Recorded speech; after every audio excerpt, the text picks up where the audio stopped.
मेरे दोस्त की कहानी है। मेरे दोस्त शहर में जाके गांव को भूल गए, राधा को छोड़ के लैला के हो लिए।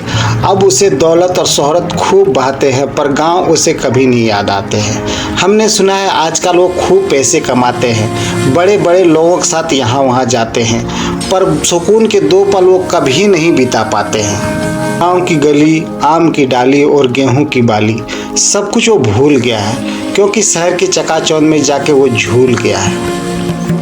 आज भी हम सब उसे बहुत याद करते हैं, पर वो कभी नहीं हमसे बात करते हैं। जो लोग सब कुछ भूल के दौलत के हो जाते, एक दिन वही दौलत उसे खूब रुलाते हैं, पर मेरे दोस्त को ये बात कभी समझ में नहीं आते हैं। ये सब बातें बहुत पुरानी हो गई, बरसों बीत गई, एक कहानी हो गई। हम दोनों एक सिक्के के 2 पहलू थे। हमारी दोस्ती की पूरे गांव मिसाल देते थे। एक थाली में दोनों बैठ के खाना खाते थे, हम दोनों कहीं भी सो जाते थे। दोस्ती क्या चीज़ होती है दुनिया को बताते थे। आज भी ये सब बातें मुझे बहुत याद आते हैं। दोस्त के खातिर आंखों में पानी भर आते हैं, पर वो कभी नहीं हम सबसे मिलने आते हैं।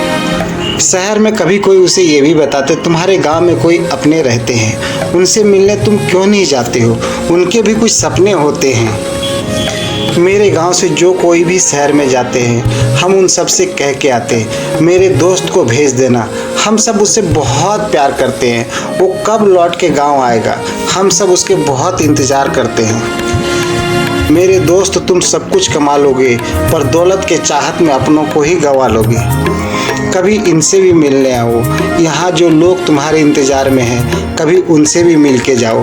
दौलत जहाँ से चले गए तो कभी लौट के ना आएंगे। दौलत चाहे कितना भी कमा लो, रोते रह जाओगे। यह मेरी दोस्त की कहानी है।